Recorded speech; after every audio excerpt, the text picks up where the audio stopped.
Hi, welcome back. We're here with Brad Moser. Brad is a family counselor and psychologist at Family Centre in Lethbridge, and we're going to talk about an event that took place recently in Lethbridge, a suicide prevention event. And then Brad is going to give us some messages that are helpful for people who are maybe in crisis or potentially in crisis, and those who care and love about them as well. Welcome, Brad. Thank you. Could you tell us about the event that happened in September? Was it at the public library? Yes, every year at the Lethbridge Public Library on September 10th or around September 10th, this year is September 11th, we host Honoring World Suicide Prevention Day, which is our chance as Lethbridge community to honor suicide prevention.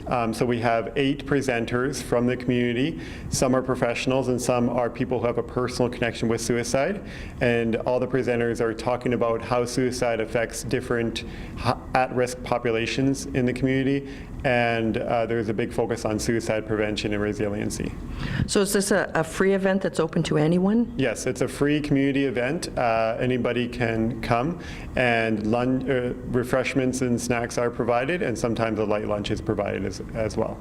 So it's typically held every year around that September 10th date? Yes. Yeah, definitely. And we try to advertise as much as we can, like up to a month before the event. Okay, yeah. So we'll encourage people then to watch for it next year, as it's just happened this year. Yeah. And what are sort of some of the messages that come through or that came through this year? Messages are, well, the theme of this year's event was take a minute, change a life. So the big message is that we're all responsible for suicide prevention. If we are concerned about somebody who might be struggling with depression or with thinking about suicide, we're all encouraged to reach out to those people, to ask them how they're doing, to listen non-judgmentally, to show them that we care, and if necessary, provide the right referrals or resources for them, for counseling, for the distress line, also to connect them with family and friends.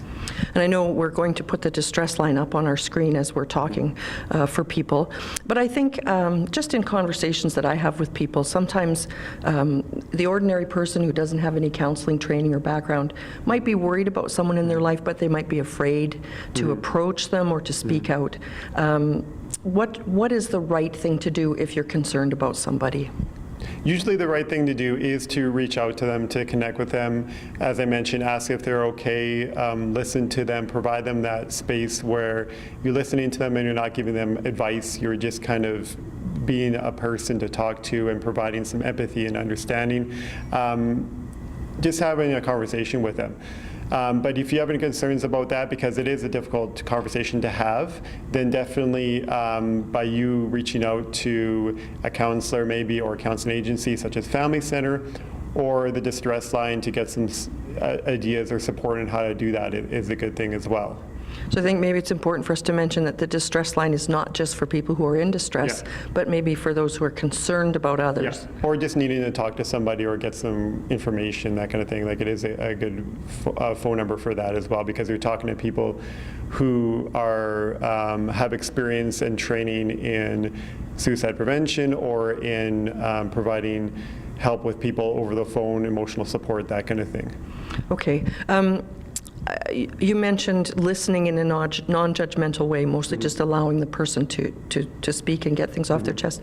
Are there any tips you can provide about maybe some things that people might say in with a well-meaning heart, but that could be negative or not helpful? Things to avoid saying to someone who might be in distress? Oh, okay. Yeah.